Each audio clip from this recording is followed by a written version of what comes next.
ചിമ്മി നിന്നു.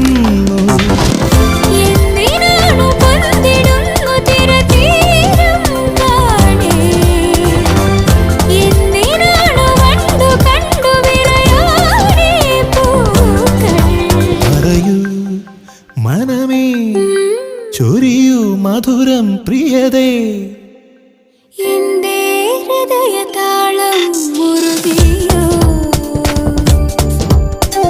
എന്റെ കണ്ണിലിളമീൻ തുള്ളി